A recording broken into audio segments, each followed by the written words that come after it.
Welcome you now to another episode of the Global Latin Factor podcast, where we talk about Latino everything. Thank you very much for being here. If you have not subscribed to the channel, this is the time. Support the channel, help us grow more, get this amazing, beautiful stories out to the public of these amazing Latinos doing amazing work in their field and throughout the entire world. For real, we are all over the place. Thank you so much. Thank you again. Today we have an amazing individual. Actually, we'll know a little bit about him before from a previous episode. He might not know about it, but we talked about him.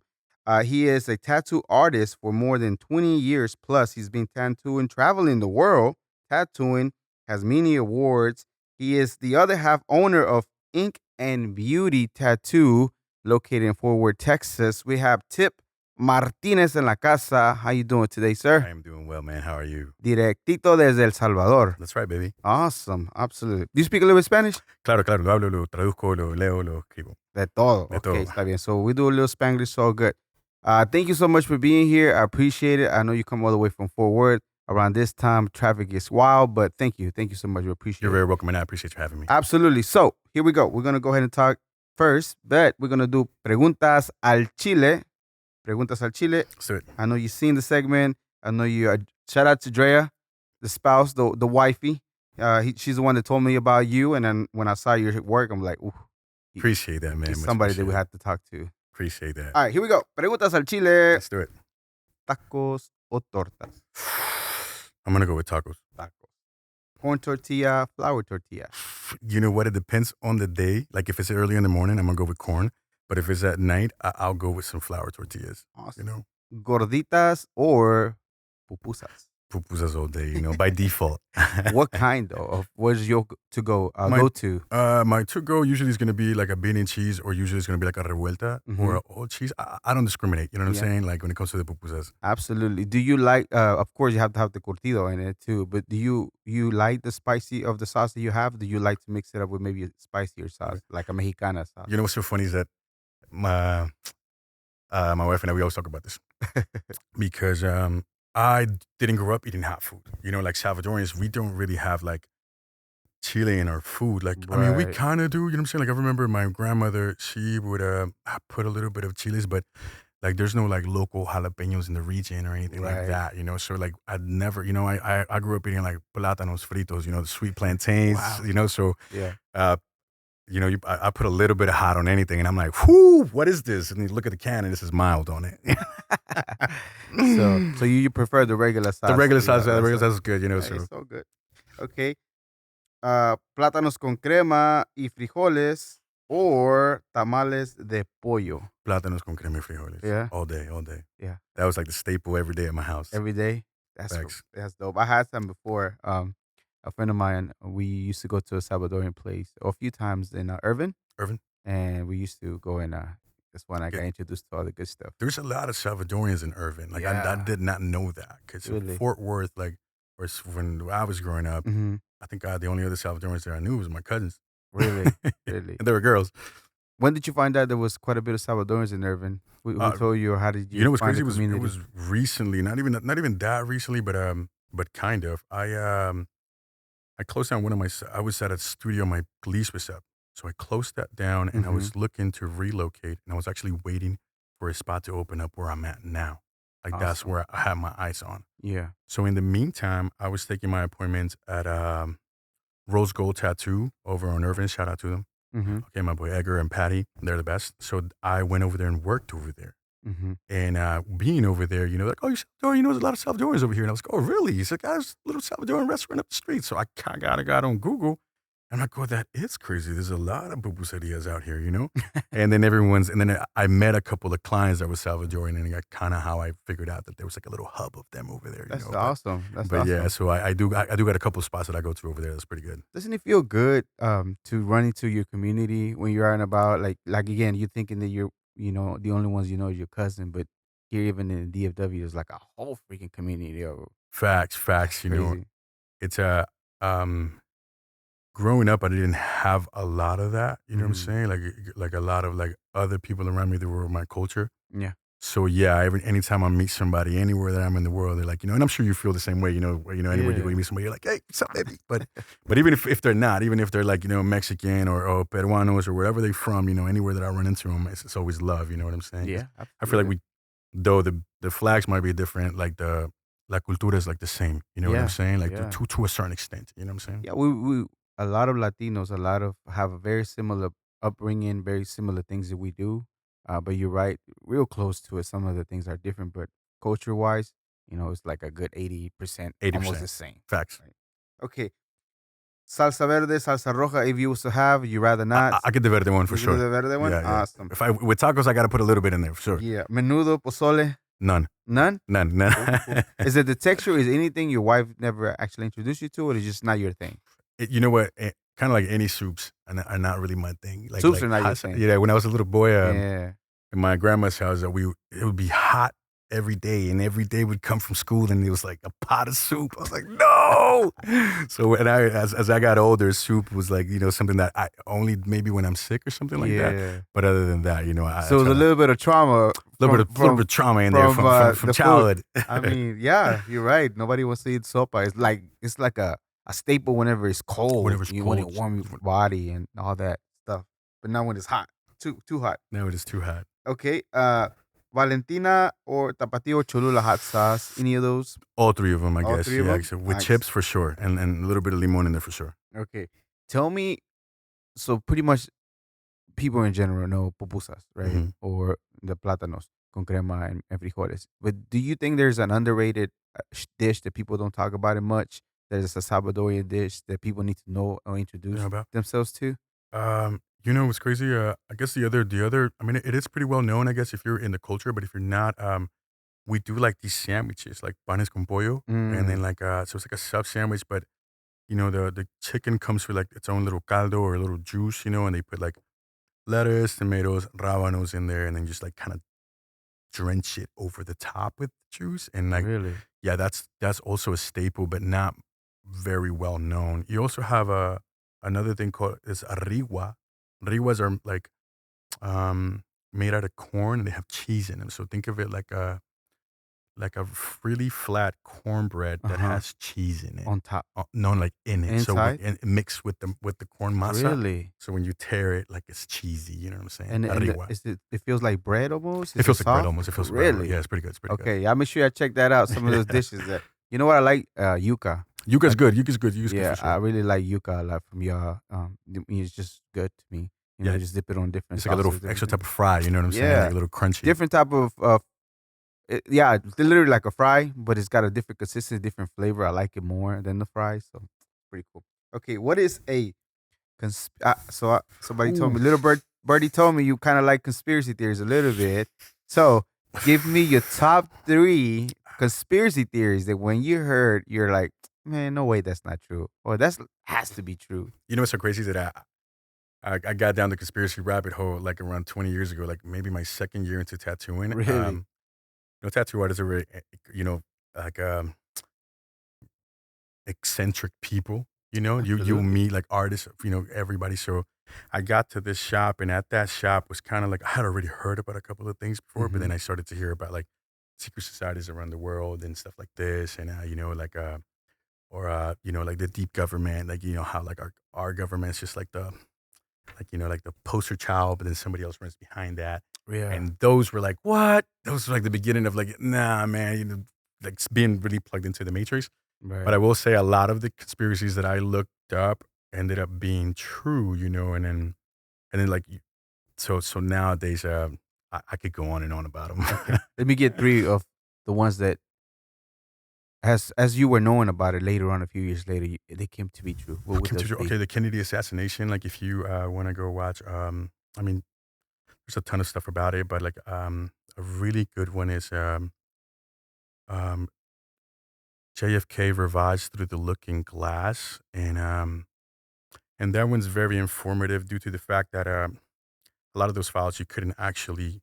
Hmm. They were like closed files until a certain amount of time. Right. So then everybody, when you go watch that, first they tell you that he was shot from the back, because if you know where that happened at, Mm-hmm. That street goes down Right. into it, and allegedly he was on that building shooting down. So I would highly recommend you to go watch that interview, and then you will see how doctored all that was and how they covered up a lot of information. And I get it, you know what I mean? Like sometimes people think that these people in power are like all knowing and like all powerful, but they're just regular people like you and I trying to make it happen. So when like Mm. these type of things happen, I'm pretty sure like they have like crisis teams that come and try to make, soften it for the people and stuff. That's one of them. The moon landing, it's another one. Yeah. And I have my theories about that, whether we landed on the moon or not, but I did, I do believe that the footage that the American people got, or the world got, I think that that was shot somewhere here on Earth, you know? Okay. Interesting story. And then what's And the then third one? a third one, or you know what, a third one that I really like, I can't tell you that it's true or not. I just really love this story. If you guys ever looked into it, is the Bob Lazar story. So Mm-hmm. Bob Lazar is a man that came out way in the 80s, and he's kind of the reason why we know of Area 51. So he is the first one to speak on it. Mm. He goes on and speaks with George Knapp. George Knapp is an investigative reporter out of Las Vegas, and he goes on there. George Knapp was actually supposed to interview John Lear. John Lear canceled and said, "Hey, you should talk to this guy Lazar." So Lazar claims that he was working in a facility called S4 Mm. inside of Area 51 that reverse engineered a crashed UFO.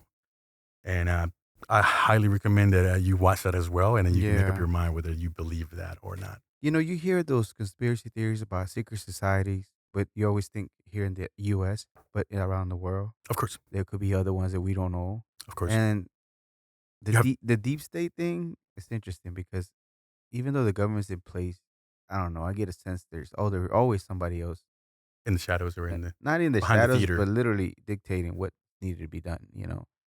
Those people. It's a great. There's a experiment that they did.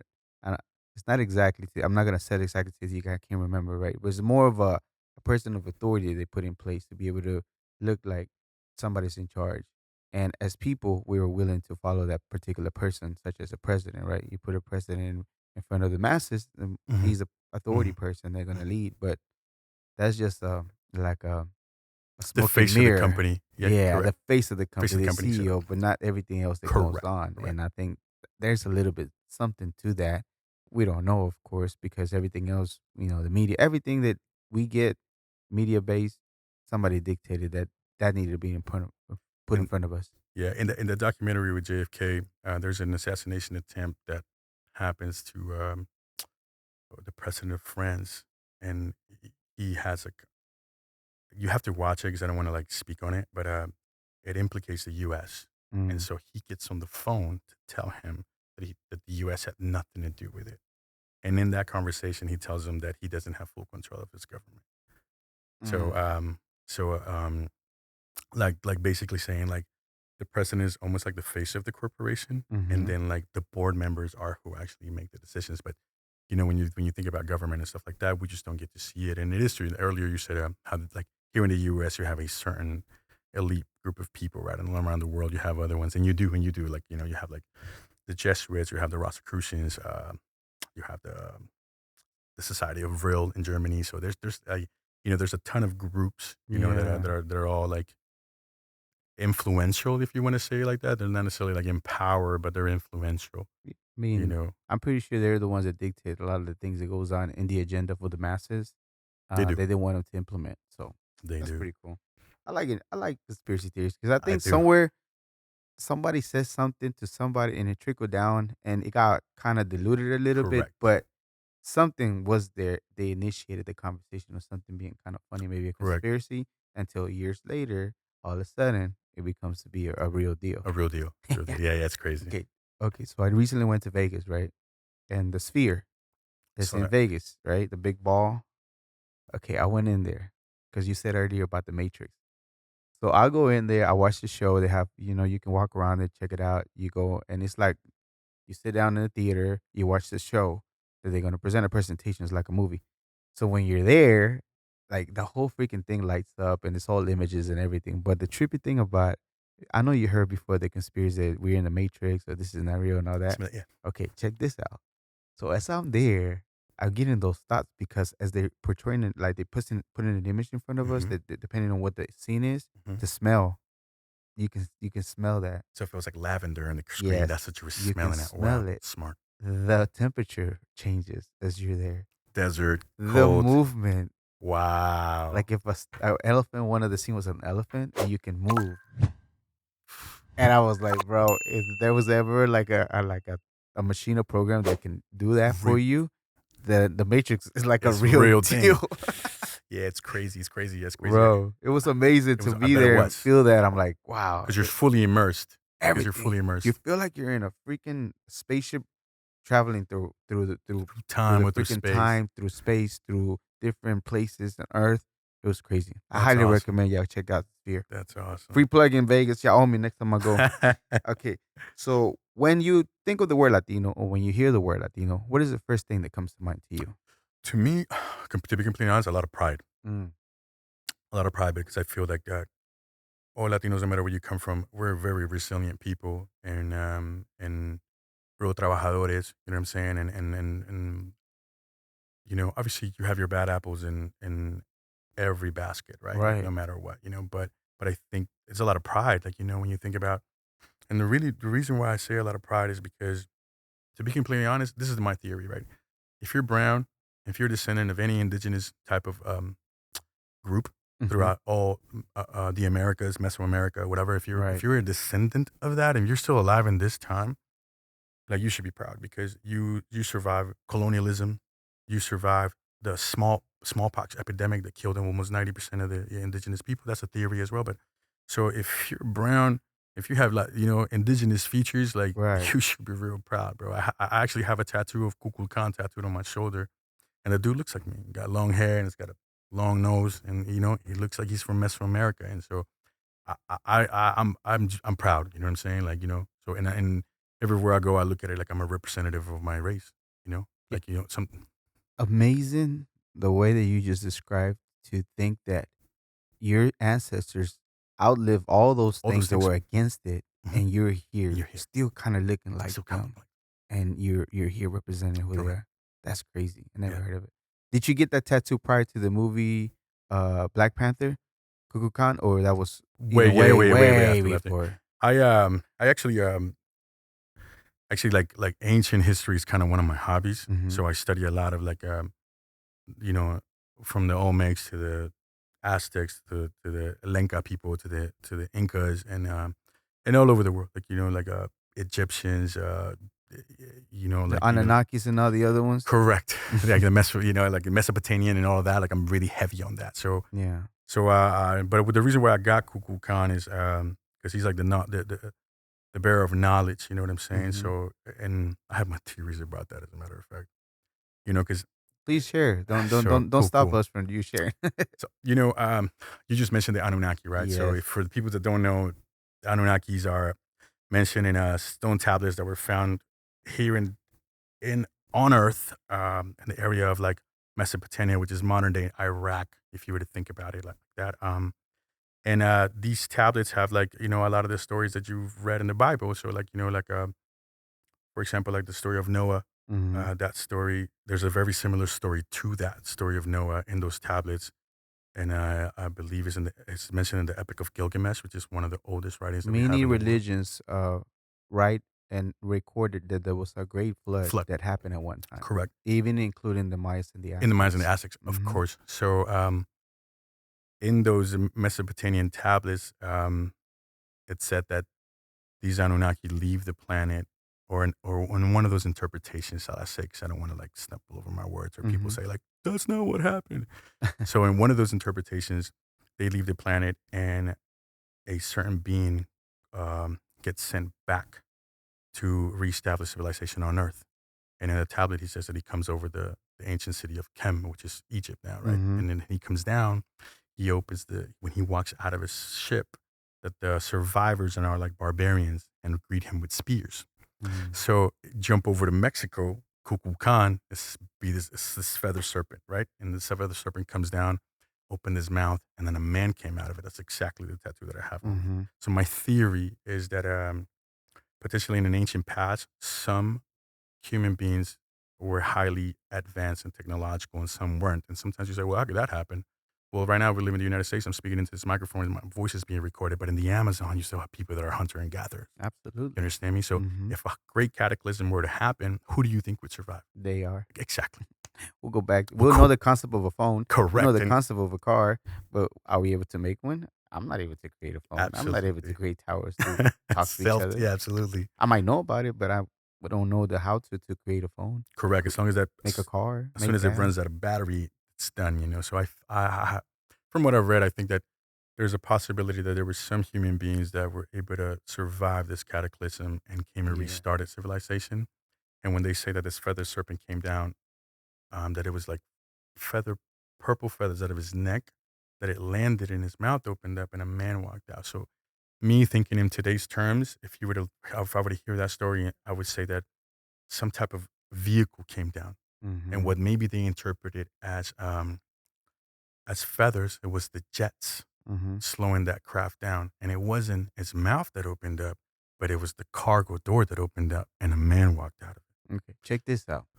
So I did I don't know if you know what a temescal is. It's a sweat lodge, pretty much, and it's just something that you participate if you're a native, and it's like a cleansing thing. That's awesome. But after that, we had a small conversation with some of the gentlemen that were there, and I always wonder, always curious about. I know everything else that we know about, religion and things like that, which is Mhm. great, right?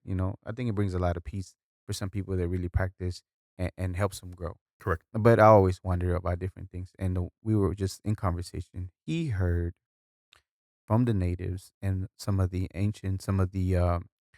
older folks, the individuals that have been there for a while, the elders, Mhm. that there's a story, and this is all through stories. We don't know if Correct. it's real or not. That Oral tradition. there was galaxies a long time ago, 7 of them, and then all those came and descended upon Earth in different types in different places. And there's a lot of the elders and a lot of different you can find it on different tribes that they talk about the people from the sky, the people from the stars. Correct. Who are those people? Mhm. What did Who they knows? do? What influence was it here when they got here, and what exactly how did they shape us? It's weird that as people throughout history, we're hunter gatherers, and then all of a sudden there's a particular time and place where all of a sudden we know how to build cities, Correct. we know how to Correct. harvest, we know how to grow crops, and everything else, and we shoot forward like thousands of years or millions of years In ahead a of matter where we of were. correct. So yeah, you're crazy about that because the modern human being has been around for about 250,000, Yep, pushing it to 200. 300,000 years. Yep. And then it's only been in the past 6,000 years that we've gone from like hunter gatherers and putting people on the moon or even sending probes out into space. So that is a humongous leap, in evolution. And so I do subscribe to the idea of being helped. If you think about it in the religious text, um, God gives the Israelites the um, the Ark of the Covenant. Okay, and the Ark of the Covenant, they walk around the city of Jericho one time, or I believe they walk around the city of Jericho one time a day for 7 days and 7 times on the seventh day. Mm-hmm. And that when they opened up the Ark of the Covenant, that the trumpets of God came out, and the sound of it broke the walls down. So there's a man named Michael Tellinger. I believe he's out of South Africa, Mm-hmm. and he was studying this certain structures out in Africa. And through his studies, he believes that the way that a lot of these pyramids were put together was through sound. Yeah. And so he made an experiment where he puts two speakers together and blasts it with a frequency. The smaller the object is, the higher. I mean, the more that the human ear would hear it. But the heavier the object is, that you wouldn't hear it. So it Mm. would be almost indistinguishable to magic, to the lamest terms. And going back to what I told you about Kukulkan coming down, opening up, and helping the natives, and the reason why I kind of like incline towards that theory is because I believe it's during World War II that the U.S. used this islands out in the South Pacific where there were like some uncontacted tribes there, Mm-hmm. and but they needed these islands to refuel planes and send them out to Japan. So they actually said, "Man, just go over there, man. Give them medicine, give them some food, and like." So years later, somebody went back over there to see what happened to these natives, and they have built shrines now. out of hay of like antennas like this, and they were praying to them, hoping that the gods of the sky would come back. Some of these guys had even tattooed like U.S. Army on their chest. So it just goes to show you when a lower civilization, What? yeah, That's freaking wild. yeah. So when a lower civilization meets a higher civilization, technologically wise, even if they're in the same plane, a lot of the times they will deify them, Mm-hmm. because they can't comprehend. Like, it's like you travel back in time 1,000 years, and I gave you a lighter so you can start fire, and somebody saw you use that lighter 1,000 years ago. They'll go, this guy's a sorcerer. Mm-hmm. You know what I'm saying? So I do think that throughout time, either outer world helped, has intervened, or people kept ancient knowledge and eventually slowly passed it down. And I think that maybe that's very possible, and the reason why we all of a sudden like exploded but haven't really like reached a crazy point in technology is because whoever does have this knowledge kind of like Yeah, baby because we're feeds it still to at us. generation one in the generation Correct. spectrum. We Spectrum. haven't even gone to another or colonized another planet Another to planet. be elevated even We're more. we're like, All right. actually, we're I think that I we're don't even know one. zero. Yeah, I think we're we're zero. zero. You're right. We're Yeah, not yeah. even. We're We're not getting even close one. to because we were talking about going to, but we haven't But we colonized, so haven't. we're still a zero. Yeah. All right. Well, I could talk to you about all these Yeah. stuff all day, but let's get to your story. So, were you born in El Salvador? I was. Okay. What So part of El Salvador is your family and you're from? I am from Santa Tecla, which is right next to the capital. So if you were to Mhm. think about like Dallas Fort Worth, San Mhm. Salvador is like the capital, and Santa Tecla is like right next to it. Awesome. So I grew up in Santa Tecla, specifically a place called La Colonia Las Delicias. Shout out to everybody over there. Shout out to my family. You already know. And I was born in '86. So '86 was the middle of the Civil War. So the Civil War Mhm. was still going on. Wow. And the day that I was born, there was a 7.2 earthquake. So my mother was actually in her bed, and earthquake shook everything. And so the nurse came and got her out. She said that she was coming down the stairs, and by the time she got out of the hospital, they already had the babies out there, and they were just calling your name, giving you a bottle, and saying like, "Get home."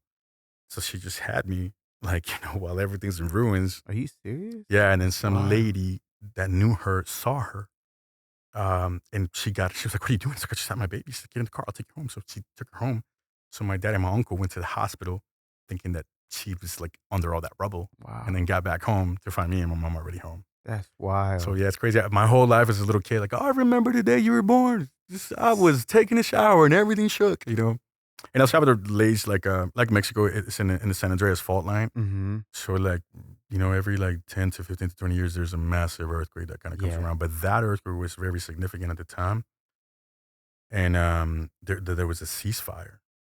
I believe that there was around 2,000 to 3,000 people that died, around 250,000 people that lost their homes and stuff like that. Yeah. And it's crazy, man. So I often feel very privileged to be here today. Right. You got the native in you that you survive all that and earthquake. And an That's earthquake, it's yeah. happening too, bro. You know what's crazy is that usually I don't like to talk about my life because Uh-huh.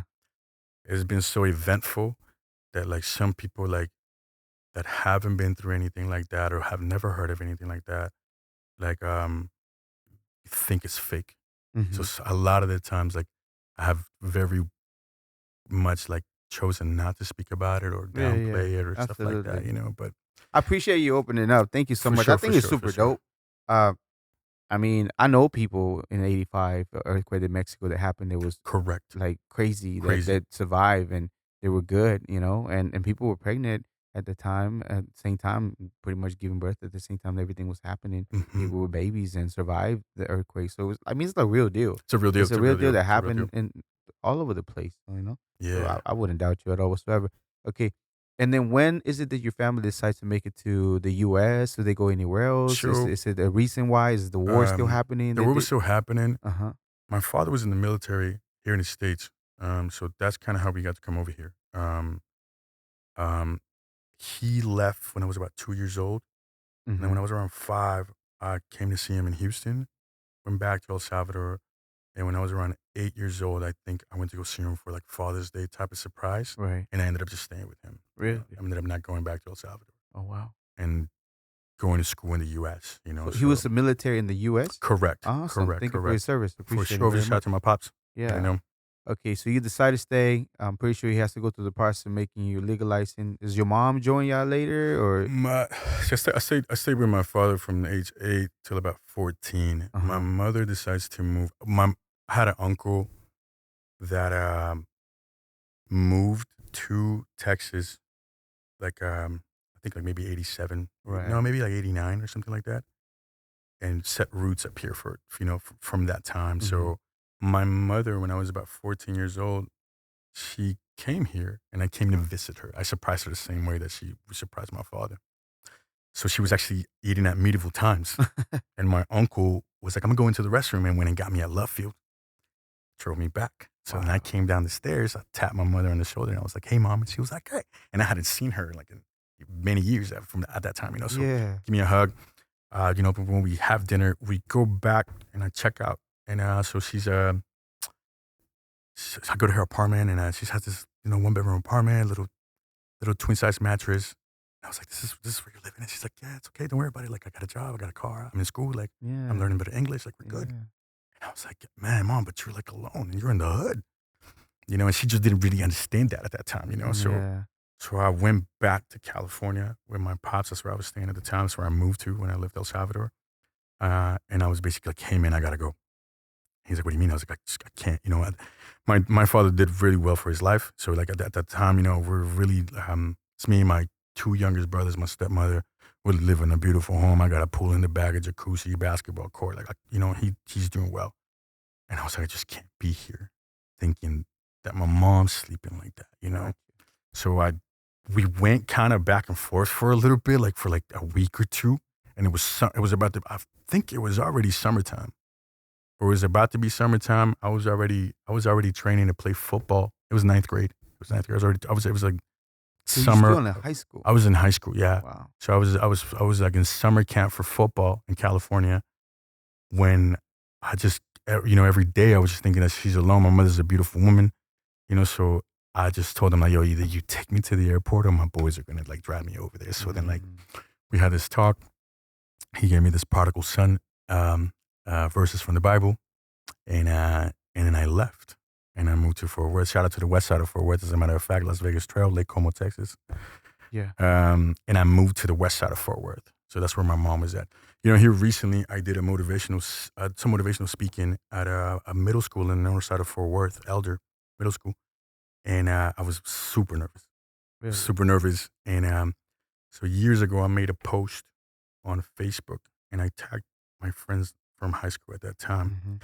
And so I started that motivational speaking with that. And I was like, hey, man, obviously you see me today, maybe you have misconceptions that I'm here to like tell you this or that or the other. Like, I'm not here to sell you no story or anything. I'm just here to like tell you who I am. So I read this thing and it kind of goes, wow, I just got off the phone with a friend on the other side of the world. It's crazy to think this started at a 1 bedroom apartment where my mother slept at a twin size bed that we bought at a yard sale up the street, and I slept on the living room floor. Mhm. I said we didn't have much days. We didn't have much during those days, to say the least. But in that very same apartment, me and my friends came up with our very first tattoo machine. And I just said, I just want to give a big thank you to the Lozano family for always opening their door and sharing a good meal to me.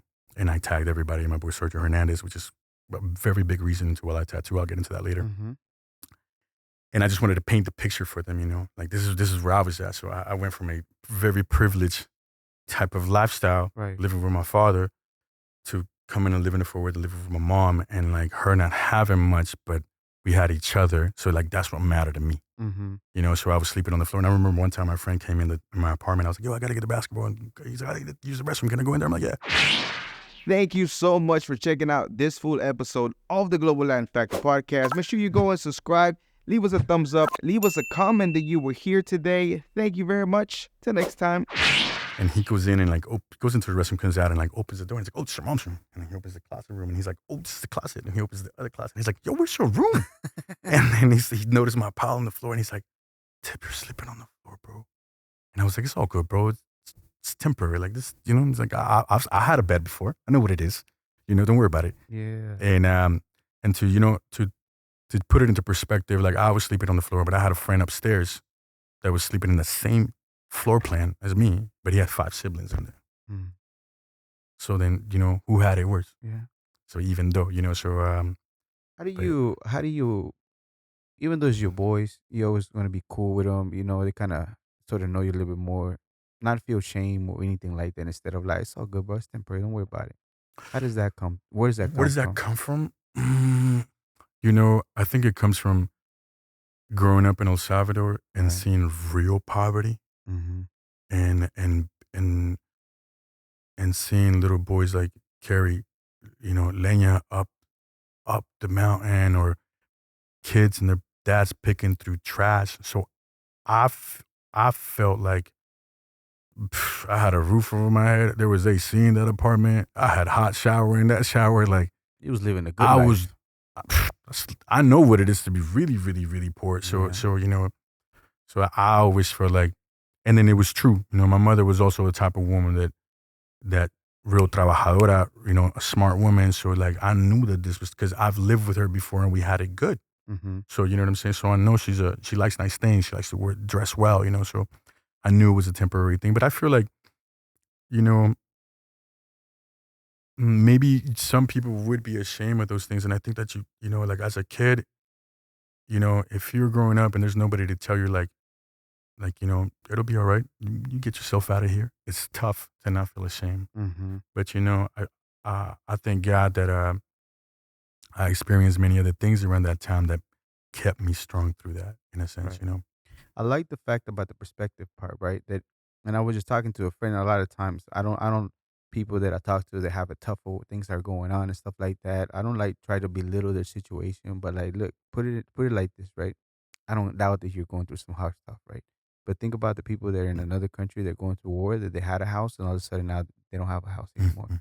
Everything's gone. Mhm. And in fact, some of the family members are dead. I'm not trying to say that you're not going through a hard situation, but Perspective. think of the times that you had a hard time and you came out of it, how much better you were.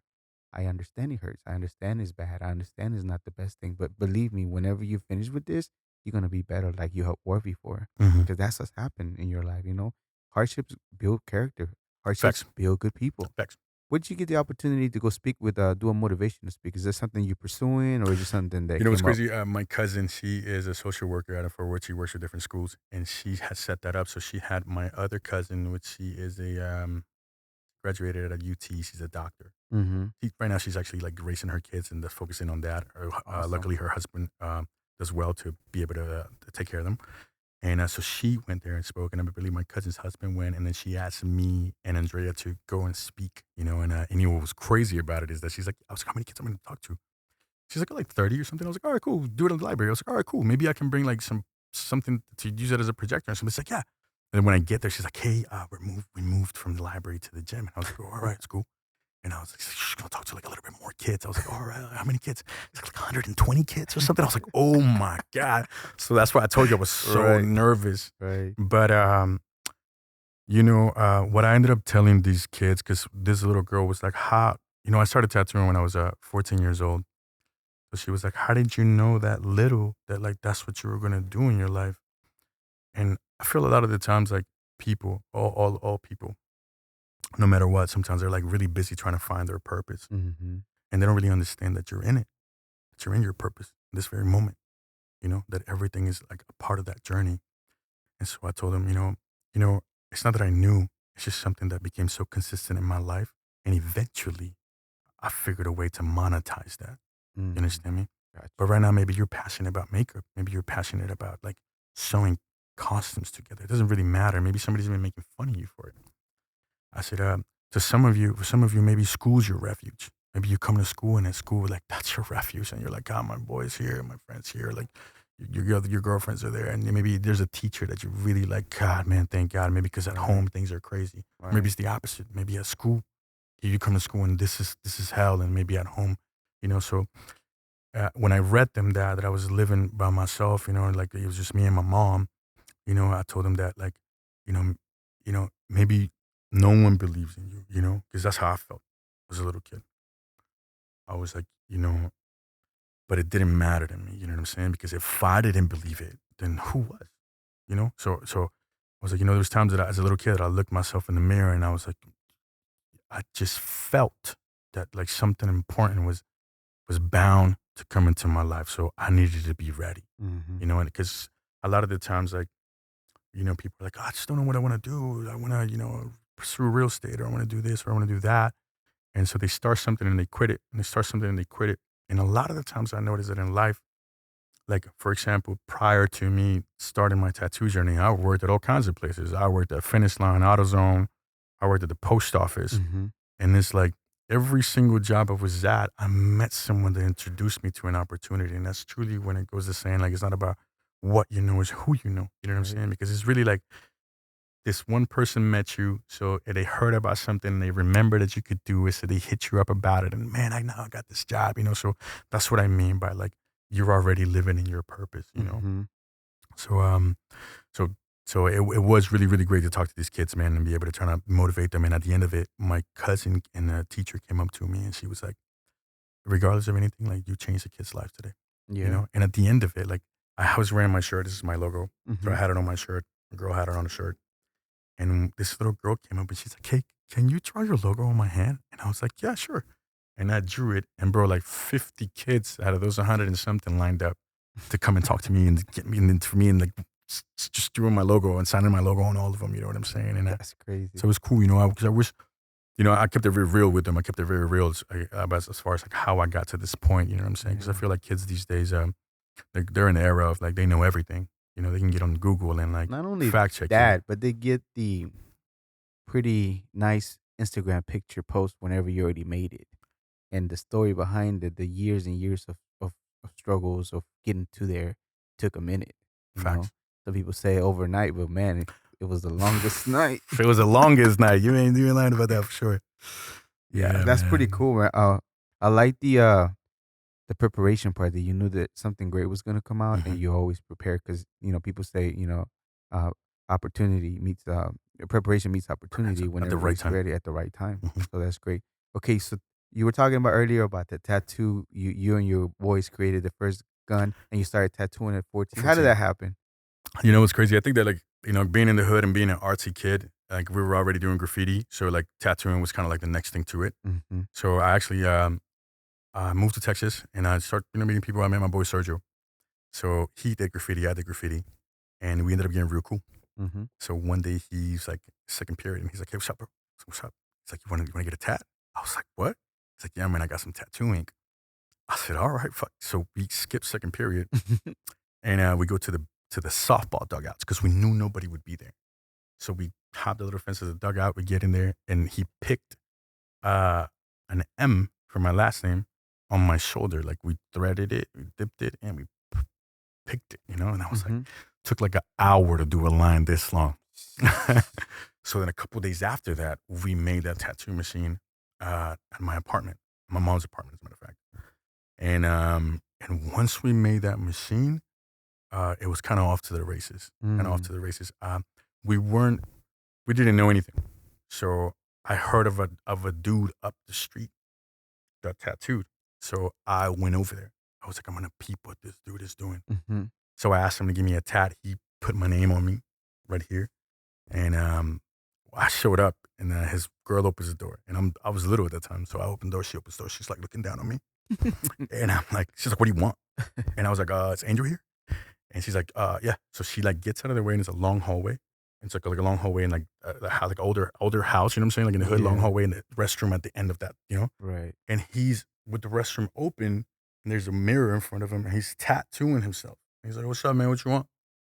And I'm like, "Man, it's for my name on my shoulder." And he's like, "It's $20." He's like, "But I need you to go get me a, a remote control car out of the dollar store because I got to make a new machine for you. I can't use this."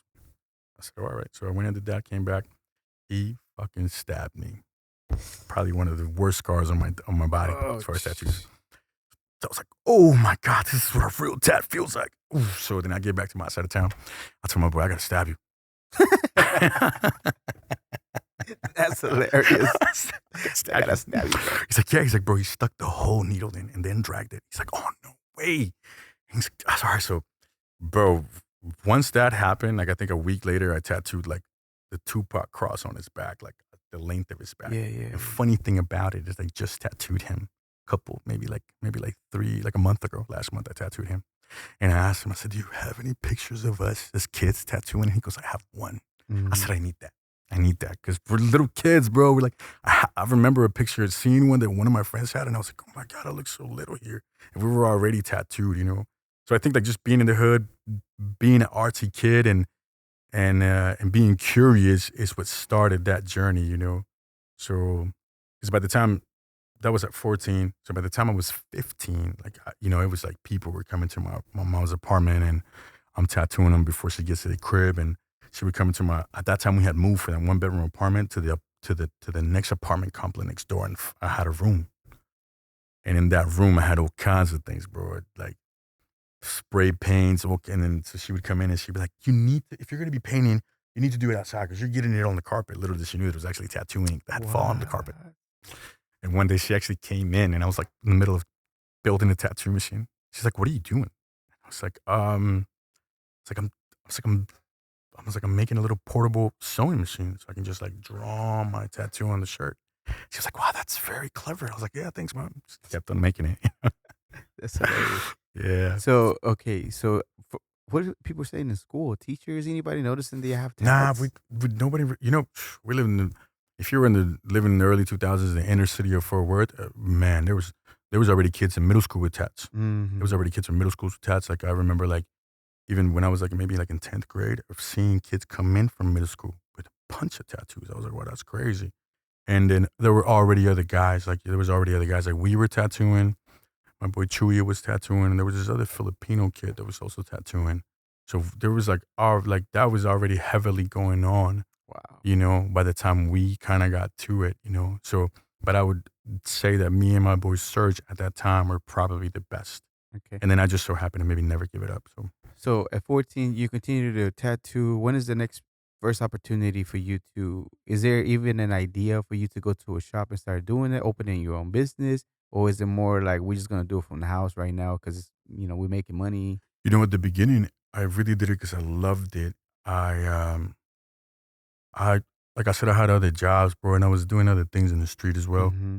So it wasn't never like a monetary thing. It was more like, what you want to tattoo, bro? I got it right here. You know, so it was kind of like that for maybe from age 15 to 19. So I think age 19 is when I really started to think like, man, I think maybe I can make a career out of this. Like, because I had a couple of friends that were going to tattoo shops and getting tattoos now. Mm-hmm. And so I went there and then kind of peeped and I was like, oh, wow, that's crazy. Like, you know, and what gave me the inclination of like maybe we can make a business out of that is because used to work at Finish Line, and you know I'm a little kid from the hood. I get my job at the mall, and you know I buy shoes maybe every 3, 4, 5 months, maybe once, twice a year, right? So Right. then I was so impressed by the fact that like we had like 100 pairs of shoes that went that day, 50 pair of shoes, or like so just the amount of volume that was Mm-hmm. coming on. So like going to that shop, seeing the traffic that was going on was kind of like it was enticing. I was like, oh, okay, maybe we could do something with this. Yeah. So I started tattooing. I was working at Vandergrift Chevrolet in Arlington, selling cars. And I tattooed on the guys that watch. When you sell the car, you drive it around. The guys fill it up, wash it, bring it to the showroom so you can Mm-hmm. present it to the customer. So one of the guys at the car wash, Mexican kid, start talking Spanish, you know? He goes, oh, you got tats? I got tats. And he was like, ¿Me haces uno? And I was like, yeah, de uno. Come to my house. So boom, came to my house. I did a praying hands on him, killed it for that time. So then word around the dealership got that I was tattooing. So then all the managers started getting tattooed by me. Serious? Yeah, shout out to my boy Crazy. Mike. Yeah. So they started to get tattooed by me. So right around that time, I had applied months ago, like maybe the year or two before that, I had applied to work at the post office. So the post office calls me. I was like, oh man, it's a really good job. So I go work at the post office. Mm-hmm. Oh, post office, like the big main post office where like all the mail comes to, and then it goes to the little ones. Right. So I was there. So I'm Meacham and 35 in Fort Worth. So I'm there, and like I'm really good at my job. I'm really good at my job. Like even this lady was like, man, you're really good. You need to take the test. You need to get on the union. And and so I was like, how long have you been working here? And nothing against, like, I know this is gonna sound kind of harsh or whatever, but it's nothing against, like, people that like do that, right? So basically, the conversation went like this. So she was like, "You're doing really well. You should take this test, and maybe you get in the union. You start making real good money. You can get Mm-hmm. real good overtime, and this and that." So then I was like, "How long have you been working here?" And she was like, "Oh, I've been working here like almost like 18 years." I was like, "How much are you getting paid?" And I realized that in those 18 years, she was really only getting paid under like $9 more than I was getting paid, and I was a newbie. And at that time, I was going to work from 1 p.m. to like 1 in the morning, and then having one day off, which was like a random Tuesday that I had to do all my laundry, everything else. So I had no life. Right. Mind you, like I was young. So I was stacking all my money, stacking all my bread. And but I just got to the point. I drew this tattoo at the post office, which says "My Life" in graffiti, and I was like, you know, what's my life? I'm gonna live it how I want to. And I just felt that I couldn't trade my talent for that paycheck. That I was gonna. I didn't want to be her age, wondering like, man, I used to be really good at drawing. I wonder like how good have I could have gotten. You feel me? Like I ended up hurting my foot. Like this 1,100-pound thing rolled over my heel. I ended up Wow. going to. I had like a hairline fracture. It was swollen. I missed 2 days, and the post office is very strict as far as attendance. So when I get back, like they were they were like, I don't know if they were trying to I was 19 years old, so I think like maybe they were just trying to scold me. But me being immature and a young kid, I was like, I don't need you. I'm good. And I like took off my badge and I walked out of that place. I called my friend, and I had just gotten a job part time. Like maybe a couple weeks before that, I went to a tattoo shop. I'm getting a little bit ahead of the story, but I went to the tattoo shop Yeah. and ended up applying for this tattoo job. Um, and I had gotten kind of part time kind of. So then I called my boss and I was like, hey man, can I come in full time? And he was like, yeah man, just come. And I literally quit my job. I went to go work full time at the shop. And I was 19 years old. I think I was 20 by the time I went full time. And I'm 37 years old now, so that's 17 years of just doing this, every single day. Was it an apprentice thing, or was it he's gonna let you work? Because he's seen you can See my get work. down. So what happened was that I was living in these apartments, and my neighbors upstairs, we ended up getting cool with them. So one day, one of this girl that used to go there all the time sees this tattoo that I did on a friend of ours, and she's like, "Wow, I really like this tattoo." She's like, "Where'd you get that done at?" I was like, "He did it downstairs." She was like, "What? You tattoo?" And I was like, "Yeah, yeah." How long you been tattooing? I was like 14. And she's like, "Dude, my sister works at a shop, and they're kind of looking for somebody." I was like, "For real?" I was like, "Let me know." So she links me up with her. Which shout out to Bree Boyd, my ex boom coon, and I go to meet her, and she's like, "Hey, my boss is not here, but Yeah. So she looks at my stuff, and she's like, "Yeah, you're pretty good." So come back maybe like a couple hours later, I finally met my boss at the time, my boy Jeremy Schmidt, and he looks through my book. He looks through my book and he sees this cross that I did with a 14 round liner, which is kind of like a big marker type of. Mhm. And he was like, "What'd you do this with?" I was like, "Man, to be completely honest, I had a 14 round liner. Like that's the only thing I had. I didn't have a flat one to do it." And he goes, "That's exactly what you're supposed to do it with." And he gave me a job. And that working at that shop was probably the most beneficial Mhm. thing ever. It was in the north side of Fort Worth, of a 28th and Dean, like in the hood.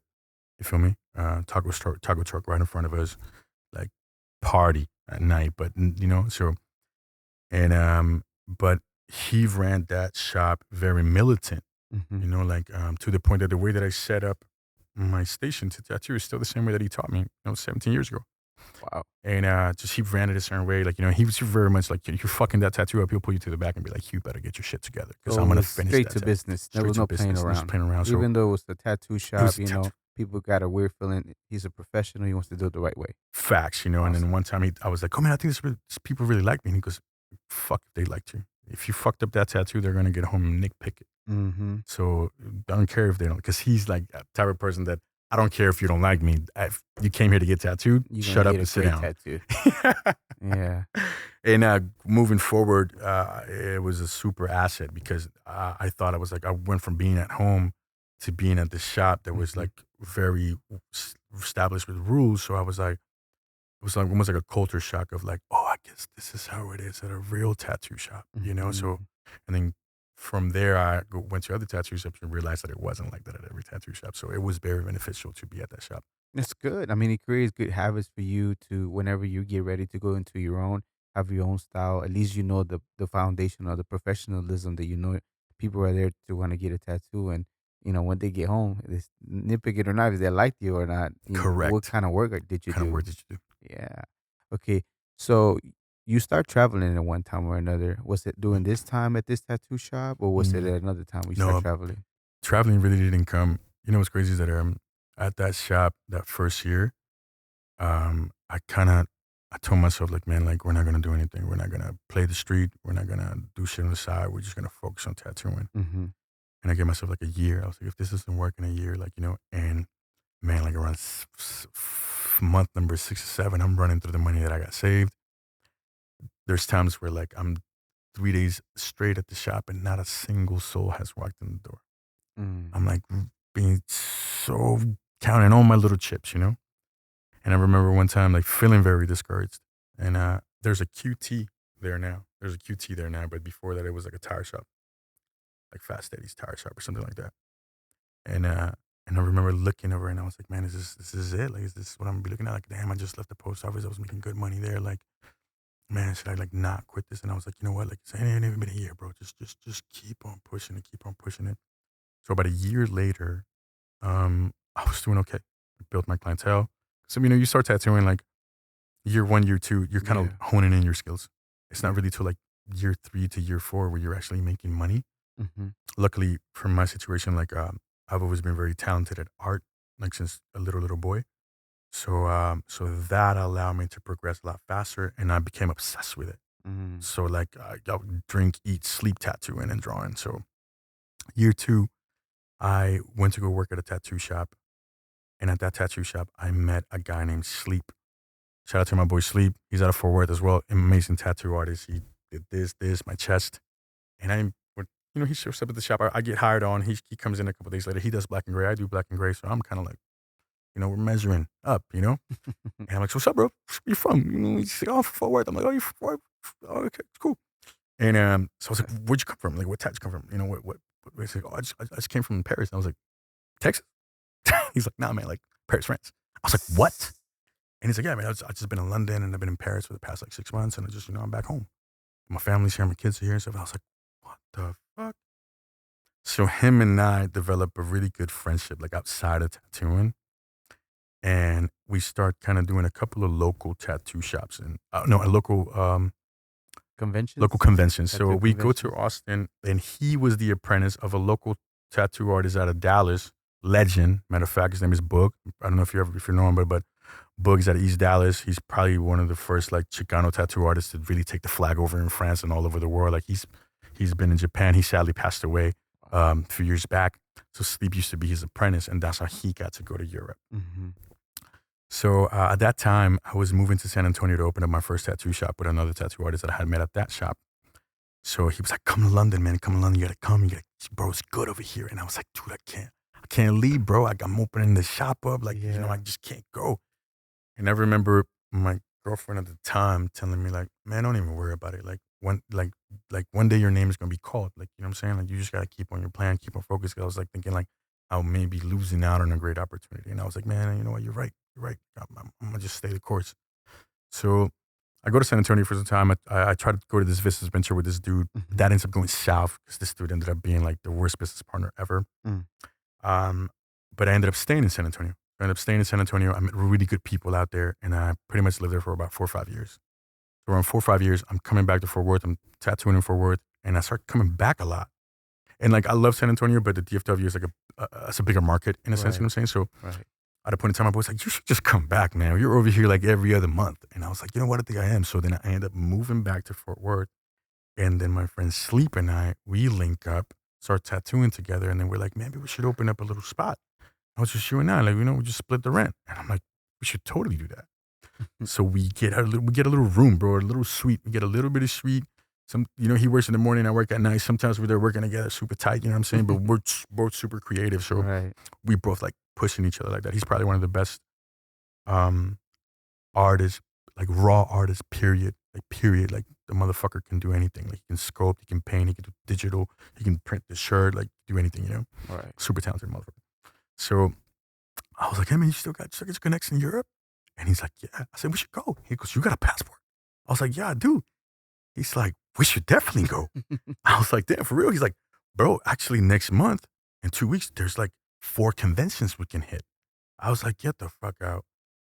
And I'm real, like, I need an email, I need a confirmation, and, I need to know these things. He's like, I need it on paper. Bro, come. They told me they'll be paper. there. In fact, I need to see it on paper. So he's like, just come. So I'm like, you sure I'm going to be able to tattoo? And he's like, just come, bro. Now, mind you, from the time where I was doubtful, looking at this Mhm. tire shop across the street, to the time when me and Sleep linked up and are having this conversation about going to Europe, it's been an 8-year span. Wow. Understand me? 8 years. 8-year span. So, and in that span, I traveled like all over the U.S. I make connections in San Francisco, San Antonio, New York City, Florida, like everywhere, Chicago, Baltimore. Like till this day, I have these connections. And so by the time Europe came, like I had already hit all of the U.S. and we literally talked about it. 2 weeks Mhm. later, we looked at flights, and then 2 weeks later, I was in Paris speaking not a lick of French. Wow. And we get Yeah. there, we got to travel to another city. So we've landed in Paris, and from Paris, we take a train to a city called Nantes. So Nantes is like a little bit uh, southwest of Southwest. Paris.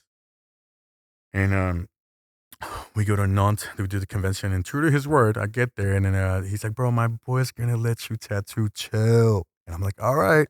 True to his word, I get there, and I meet my boy Jean-Marc. So Jean-Marc is a guy from France. He's organizer of this conventions and other conventions. And he's like, do you tattoo? And I was like, yeah, I tattoo. He's like, okay, you tattoo, don't you worry. I was like, all right, cool. Straight. And bro, true to working like a Latino, me and my boy Sleep, he's Colombian. We're the last two tattooing at the show. I'm talking about like everything's coming down. They're getting ready to pack it, and we're like, "How much you got?" Like 15 minutes. Okay, cool. And then and my boy comes over and he goes, "Look, Latinos everywhere they go."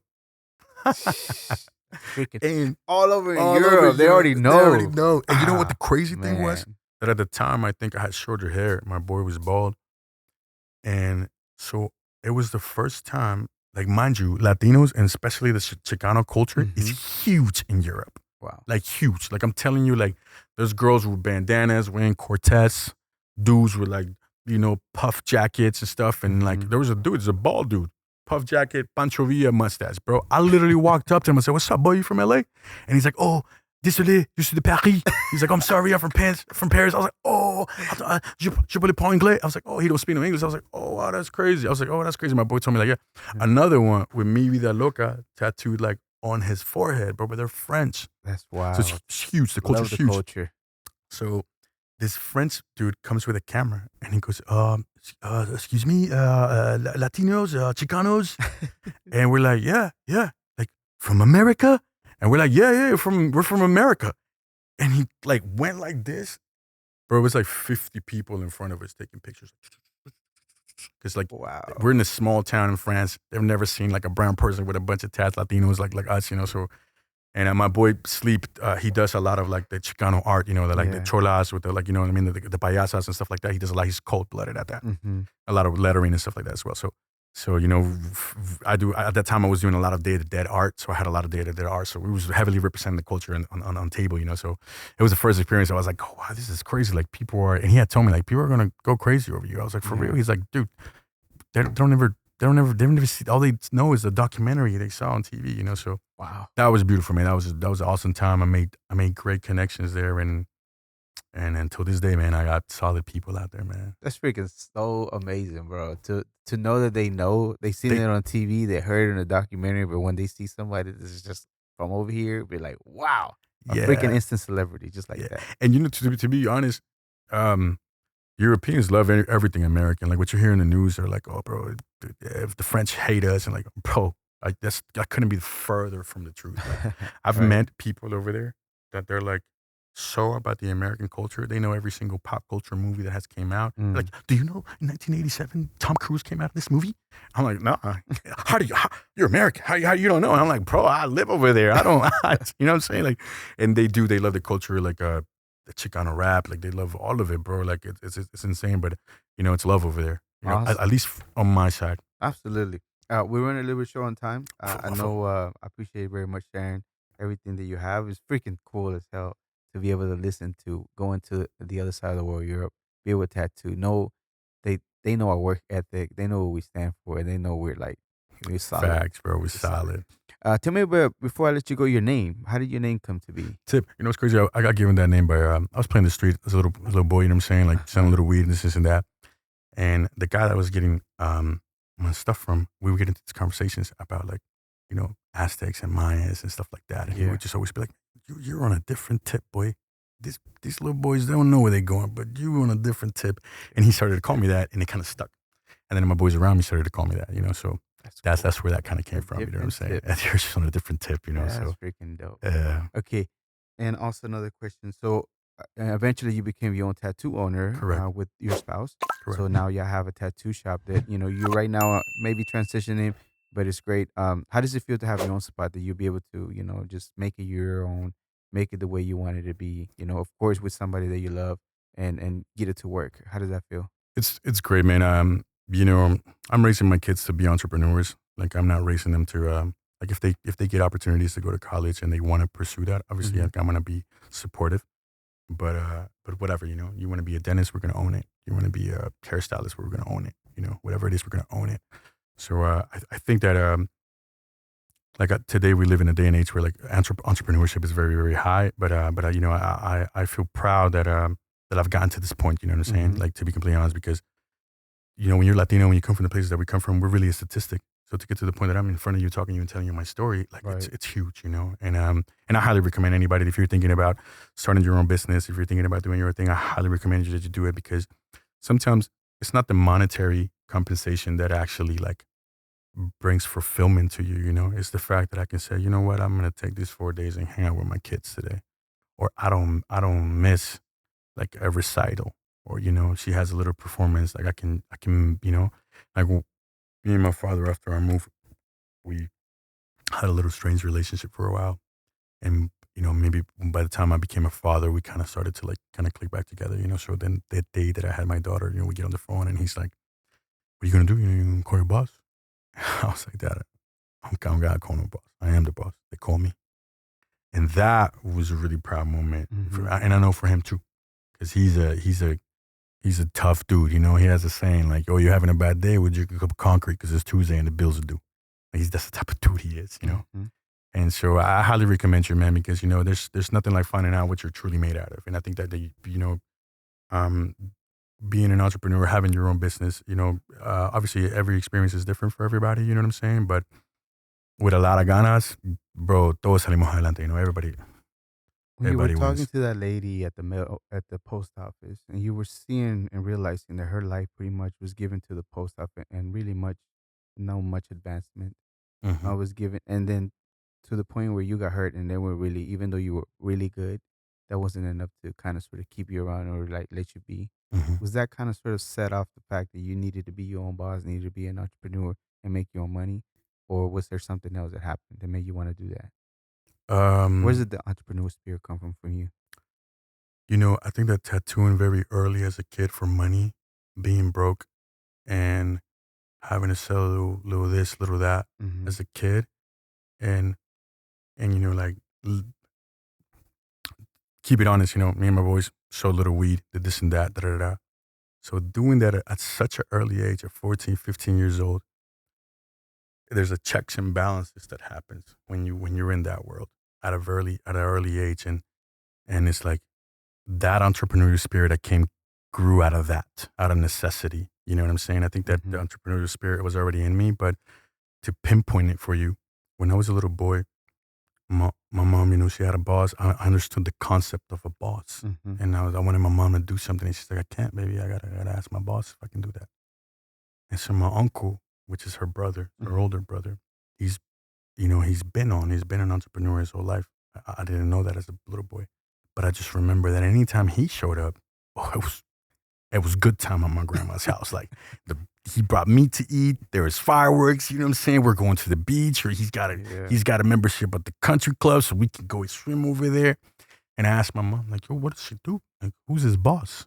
And she told me he doesn't have no boss. Like, he owns his own company. I said, what? And maybe this is like around 4, 5, 6 years old. That stuck with you. So I spoke to his son about it, because most of my cousins now, I'm the little one, and they're very proud of me, especially because, I was alone a lot of the time. So like, what I went through and what, we all go through our things, but, you could say I had some things were rougher for me. So I had that conversation with him and I was like, yeah, to be completely honest, because of your dad, because your dad was like, I didn't have my dad for the beginning of my life when I lived with my mother, Mm-hmm. So he was so influential in my life, and he was such a go-getter that I think that as a little boy was really the seed that was planted inside me to go forward. And by the time I got to, tattooing, playing the street really early as a little Mm-hmm. kid, having my own money at 14, 15 years old, I think that eventually, like, once I got to seeing that these owners were just really paying for a license and really paying for the light, like I can do that, and then that kind of, and actually what happened was that I wanted to buy this shop that I was working at. I saved up some money. I had like $42,000 saved up. She was selling it for 65. I told her I'll give her the 40. I'll give her 45. I had a couple more extra cash. I said, I'll give you 45. I'll give you the rest in payments. And she was like, nah. And so one day at that shop, another girl that worked there looks on Craigslist and she's like, dude, our shop's for sale already. Like the ad's down. Somebody bought it. And so that's when I was like, no, you know what? Like I'm gonna open up my own spot. Like this for what? Like and also my tax return that year. Mm. When I realized I'm getting, she's making 50% out of everything that I was making at that time, Mm. And when I got the amount of money, I was like, oh, I did great this year. But then I realized that I said, I made double this. Double this. She took half of this. And I said, no, I can't do this. Like, I'm not that guy. You know what I'm saying? Like maybe you're just somebody else, but I think like I'm organized enough to put my ducks in a row and get my own thing going, So literally shortly after that journey got started and, That's awesome. so It's amazing, brother. appreciate Before I you. let you go, thank you again so much for the time. All your social media, where can they find you at? Any events you got coming up? Well, you can find me at Mr. Tip Tattoos on IG. Also Mr. Tip Tattoos on Facebook. And you can find me at inkandbeautystudios.com. And there you can find all of our artists, all of our services, book an appointment, look at our schedules, and look at our work.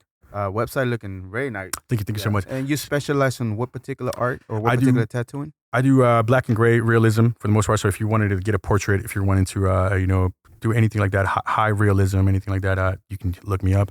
I'm a beast. Mm-hmm. Yeah, he's definitely a beast. You got to check out the IG. I put all that on the description. Thank you so much, man. What is any shout outs that you have? Saludos for anybody? Shout out to my family for sure. My son Sion, my daughter Zeta, Andrea. Love you guys. My mother. Man, and everybody that's been a part of my journey, man. If you watch this interview and if you see me and if we dealt with time together, know that like you were part of that faucet that fed me and that, I drank out of to be here today. So, to everybody, my boy Jeremy Schmidt, my boy David De La O in San Antonio, my brother Jeremy, everybody, man. I'm thankful for everybody. Awesome. What is an important lesson that you learned doing tattooing or even being an entrepreneur that you would tell your younger self that will help somebody else out? What would that be? Trust your timing, and that you're not competing against anyone else, and that as long as you're moving forward every single day and giving it your all, like trust your timing because it'll come. Sometimes I feel like we're living this day. It's social media where we're comparing everybody. Like, man, this guy's got more followers. Man, this work's looking better. But like, you don't know the work that they put in behind the scenes or who's behind them to get them to that point. So just trust your timing and your process. Awesome. And usually throughout my day when I wake up, I say a saying something along those lines to remind myself something like, I'm not immortal. I am mortal and I will die one day. Doesn't have to freak me out or curse me or anything, but just to realize it's a part of life, right? It's going to happen. It's gonna happen. It's great to realize your mortality. You're not here, but that makes me hurry up and do stuff. With that, I wish you a long, prosperous life. However, when everything's said and done, what do you want people to feel and think about your life? That I inspired you. That when you were around me, that I inspired you to be a better person. That I inspired you to go out there and chase what you wanted to do, and that I was an example to that person. Because at the end of the day, like, I don't know anything. I don't know. Like the world doesn't owe anything to me. The world was here before me, so I owe it. So. Whenever we got to interview your wife, Andrea, she told me about you a little bit in conversation. Then I saw your stuff, and then it was just I knew you're good. You're freaking Appreciate really that. good, and I just the way talking to you, the way you carry yourself, the phrases you use, freaking amazing. Thank you, And then man. even realizing as a little kid, right? You realize you understood even as small. You came from real humble beginnings, Facts. right? And that kind of sort of helped you push through even the times where even though you had it really good, to having a little bit more challenges, even sleeping on the floor, to realize that was just temporary, Mhm. and that's amazing, right? And to be able to Thank you. know you represent even going around the world and kind of sort of getting like what the global Latin factor is, like the things that we're doing over there, that people Facts. see it. The people see it. Facts. Without a doubt, Mr. Tip, you are a global Latin factor. Thank you, man. Thank you so much for being here. Absolutely, brother. Appreciate It's you. such a pleasure having you here. So thank you guys for having me, and I hope maybe we be back here again one day. Absolutely. This was another episode of the Global Latin Factor podcast. Remember to subscribe right now. Thank you very much for being here in another amazing episode. And remember, we are just like you. We are humans. We are the spice in this melting pot that it is the world. Till next time. Bye. Thank you very much for checking out this episode of the Global Latin Factor podcast. Make sure you go and subscribe to the channel. Check out the content and the episodes that we have ready for you. Thank you very much. Till next time.